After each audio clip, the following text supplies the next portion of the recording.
La liberté en entrepreneuriat, ce qu'on ne dit pas toujours. Quand j'ai quitté mon poste de directeur financier, j'avais ce mot en tête, liberté. Fini les horaires, fini le chef, fini les réunions inutiles. J'allais enfin pouvoir travailler quand je voulais, comme je voulais. Je me voyais déjà passer mes matinées à réfléchir au calme, mes après-midi à rencontrer des clients enthousiastes et mes soirées à profiter de ma nouvelle vie d'indépendant. Sauf que la réalité n'a pas du tout commencé comme ça. Mon premier jour d'indépendant, c'était le silence. Pas d'appel, pas de clients, pas même un mail.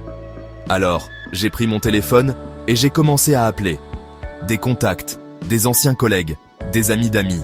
Et chaque jour, c'était la même routine. Des coups de fil, des mails, quelques réponses polies, et souvent rien derrière. Les semaines sont devenues des mois, et chaque soir, je me posais la même question. Est-ce que j'ai fait une énorme erreur ? La liberté, je la cherchais. Mais je la vivais surtout comme une grande solitude. Et puis, un jour, le téléphone a enfin sonné. Un prospect avec qui j'avais échangé des semaines plus tôt voulait me rencontrer. Je me suis préparé comme pour un entretien d'embauche. Chemise repassée, argumentaire répété, sourire vissé au visage.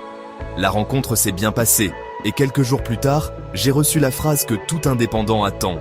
On y va, je vous confie le projet. Je ne vous cache pas que ce soir-là, j'ai ouvert une bonne bouteille. Ce premier contrat n'était pas énorme, mais c'était la preuve que mes efforts n'étaient pas vains. La preuve que la machine pouvait se mettre en route. C'est à ce moment-là que j'ai compris une vérité essentielle. La liberté de l'entrepreneur n'est pas immédiate. Elle ne se décrète pas, elle se construit. Et avant de la savourer, il faut traverser une zone de turbulence où le doute est parfois plus fort que la motivation. Alors, est-ce qu'on est libre quand on est indépendant ? Pas au sens où je l'imaginais quand j'étais salarié. Mais oui, on l'est d'une autre manière. On est libre de construire quelque chose qui nous ressemble, même si cela prend du temps, de l'énergie et beaucoup plus de travail que prévu. Et malgré les sacrifices, malgré les débuts difficiles, je ne regrette pas d'avoir fait ce choix. Parce que cette liberté-là, imparfaite mais conquise à la force du poignet, a une saveur unique. Et vous, comment avez-vous vécu vos premiers pas en tant qu'indépendant ? Était-ce la grande liberté rêvée, ou plutôt une liberté toute relative à construire jour après jour ?